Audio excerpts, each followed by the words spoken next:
ओम श्री गणेशाय नमो। प्यारे भक्तों, आप सभी पर भगवान गणेश की कृपा सदा बनी रहे। आप सभी का दिन शुभ और मंगलमय हो। आज हम निष्पान करेंगे विनायक चतुर्थी व्रत कथा। हिंदू धर्म में गणपति जी को विघ्नहर्ता के रूप में जाना जाता है, क्योंकि वह अपने भक्तों के सभी कष्ट हर लेते हैं। ऐसे में अगर आप भी अपने जीवन के कष्टों से छुटकारा पाना चाहते हैं तो आप भी विनायक चतुर्थी पर गणेश जी की विधि विधान से पूजा कर सकते हैं। हर महीने की चतुर्थी तिथि को गणपति बप्पा की पूजा कृपा प्राप्त करने के लिए सबसे उत्तम दिन माना गया है।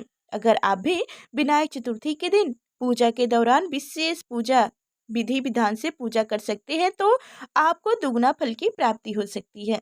हिंदू पंचांग के अनुसार हर माह की शुक्ल पक्ष की चतुर्थी तिथि पर विनायक चतुर्थी मनाई जाती है। यह तिथि विशेष स्वरूप से भगवान गणेश की पूजा अर्चना के लिए समापित होती है।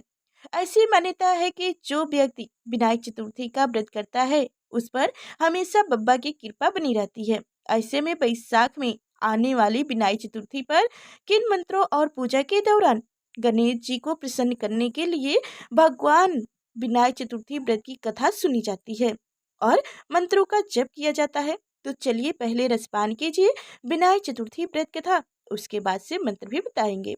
तो इन कथाओं को सुनने से पहले आप सभी से अनुरोध है कि कमेंट बॉक्स में जय गणेश जी जरूर लिखिएगा और लाइक और चैनल को सब्सक्राइब कीजिएगा। तो अब रिस्पान कीजिए, ध्यान पूर्वक कथा को सुनिए। श्री गणेश चतुर्थी व्रत की पौराणिक कथा के अनुसार एक बार भगवान शिव तथा माता पार्वती नर्मदा नदी के किनारे बैठे थे। वहां माता पार्वती ने भगवान शिव से समय व्यतीत करने के लिए चौपर खेलने को कहा।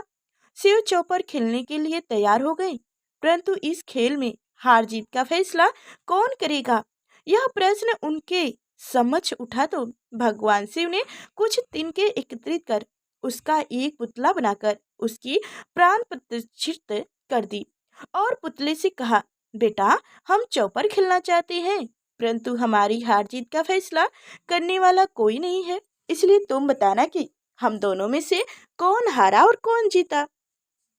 उसके बाद भगवान शिव और माता पार्वती का चौपर खेल शुरू हो गया। यह खेल 3 बार खेला गया और संयोग से तीनों बार माता पार्वती ही जीत गई। खेल समाप्त होने के बाद बालक से हार जीत का फैसला करने के लिए कहा गया तो उस बालक ने महादेव को विजयी बताया। यह सुनकर माता पार्वती क्रोधित हो गई और क्रोध में उन्होंने बालक को लंगड़ा होने की कीचड़ में पड़े रहने का श्राप दे दी। बालक ने माता पार्वती से माफी मांगी और कहा कि यह मुझसे अज्ञानवश ऐसा हुआ है, मैंने किसी दोष भाव में ऐसा नहीं किया है। बालक द्वारा क्षमा मांगने पर माता ने कहा, यह गणेश पूजन के लिए यहाँ पर गणेश पूजन के लिए नाग कन्याएं आएंगी। उनके कहे अनुसार तुम गणेश व्रत करो, ऐसा करने से तुम मुझे प्राप्त करोगे। यह कहकर माता पार्वती शिव के साथ कैलाश पर्वत पर चली गईं। 1 वर्ष के बाद उस स्थान पर नाग कन्याएं आईं। तब नाग कन्याओं से श्री गणेश के व्रत की विधि मालूम करने पर उस बालक ने 21 दिन लगातार गणेश जी का व्रत किया। उसकी श्रद्धा से गणेश जी प्रसन्न हुए। उन्होंने बालक को मनवांछित फल मांगने के लिए कहा।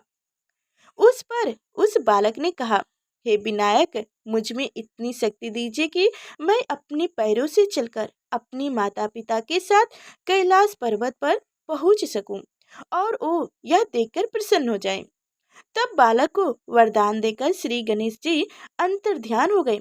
उसके बाद वह बालक कैलाश पर्वत पर पहुंच गया और कैलाश पर्वत पर पहुंचने की अपनी कथा उसने भगवान शिव को सुनाई। चौपर वाले दिन से माता पार्वती शिव जी से विमुख हो गई थी। अंत देवी के रुष्ट होने पर भगवान शिव ने भी बालक के बताए अनुसार 21 दिनों तक श्री गणेश का व्रत किया। इस व्रत के प्रभाव से माता पार्वती के मन से भगवान शिव के लिए जो नाराजगी थी वह समाप्त हो गई। तब यह व्रत विधि भगवान शंकर ने माता पार्वती को बताई। यह सुनकर माता पार्वती के मन में भी अपने पुत्र कार्तिकेय से मिलने की इच्छा जागृत हुई। तब माता पार्वती ने भी 21 दिन तक श्री गणेश का व्रत किया तथा दुर्बा, फूल और लड्डुओं से गणेश जी का पूजन अर्चना की। व्रत के 21वें दिन कार्तिकेय स्वयं माता पार्वती जी से आ मिले। उस दिन से श्री गणेश चतुर्थी का यह व्रत समस्त मनोकामनाओं की पूर्ति करने वाला व्रत माना जाता है। इस व्रत को करने से मानुष के सारे कष्ट दूर होकर मानुष को समस्त सुख सुविधाएं प्राप्त होती है। भगवान श्री गणेश की जय हो। तो प्यारे भक्तों, आप सभी को हमारी कथाएं कैसी लगी? अगर अच्छी लगी हो तो शेयर कीजिएगा और लाइक कर चैनल को सब्सक्राइब करना ना भूलिएगा। फिर अगले नेक्स्ट वीडियो मिलेंगे, तब तक के लिए धन्यवाद।